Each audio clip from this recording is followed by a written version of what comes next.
సామాజిక అస్త్రం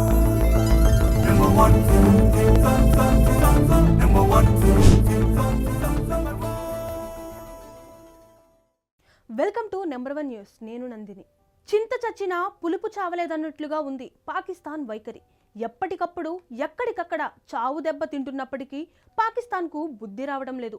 శనివారం తెల్లవారుజామున 4 గంటలకు ప్రెస్ మీట్ పెట్టి భారత్పై పూర్తి స్థాయి యుద్ధానికి దిగుతున్నట్లు పాకిస్తాన్ డైరెక్టర్ జనరల్ అహ్మద్ షరీఫ్ చౌదరి ప్రకటించారు. ఈ ఆపరేషన్కు ఆపరేషన్ బన్యన్ ఉల్ మర్సూస్ అని పేరు పెట్టినట్లు ఆయన ప్రకటించారు. తమ గగనతలాన్ని పూర్తిగా మూసివేస్తున్నట్లుగా అహ్మద్ షరీఫ్ చౌదరి ప్రకటించారు. శుక్రవారం రాత్రి పాకిస్తాన్ ఎన్నటికీ చేయకూడని దుస్సాహసం చేసింది. ఆ దేశ పవర్ఫుల్ మిసైల్ గా చెప్పుకునే ఫతహ్ 2ను ఏకంగా ఢిల్లీపైకి ప్రయోగించింది. అయితే భారత ఆర్మీ దాన్ని కూల్చివేసింది. గడిచిన 3 రోజులు పాకిస్తాన్ అనేక రకాల ఆయుధాలను ప్రయోగించింది. ఒక్కటి కూడా లక్ష్యాన్ని ఛేదించలేకపోయాయి. పైన పటారం లోన లొటారం అన్నట్లుగా తమది అనుదేశమని, తమతో పెట్టుకుంటే ఎవరైనా మటాష్ అంటూ గొప్పాలు కొట్టిన పాక్ అసలు రూపం, దాని సత్తా ఎంతో ప్రపంచ దేశాలకు తెలిసిపోయింది. చైనాను, దాని ఆయుధాలను చూసి ఇన్నాళ్ళు మురిసిపోయిన పాకిస్తాన్కు అవన్నీ దీపావళి బాంబులేనని, తమను కాపాడలేవని తెలిసొచ్చింది. ఇది ఇలా ఉండగా పాకిస్తాన్ ప్రకటన అనంతరం భారత్ తగిన జాగ్రత్తలు తీసుకుంటుంది.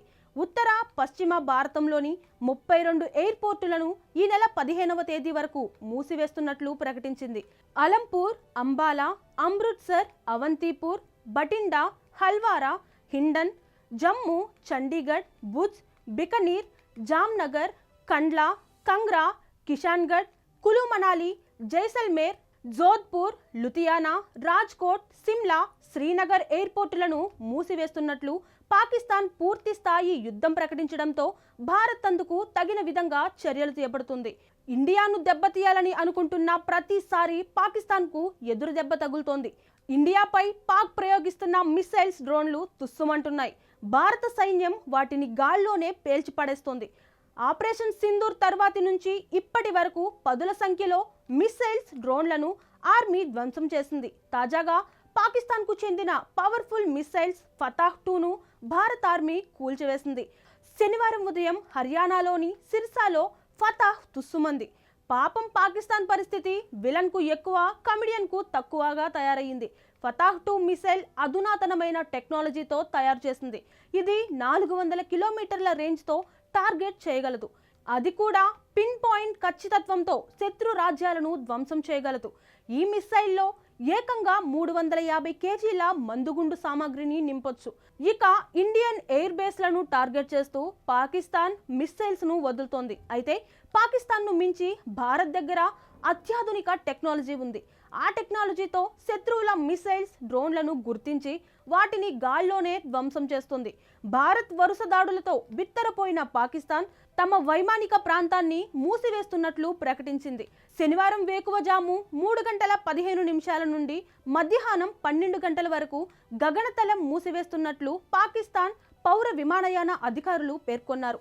పాకిస్తాన్ ఎయిర్ బేస్ల మీద ఇండియా వరుస దాడులు చేస్తోంది. శనివారం పాకిస్తాన్లోని 4 ఎయిర్ బేస్లను టార్గెట్ చేసి ఇండియా దాడులు చేసినట్లు సమాచారం.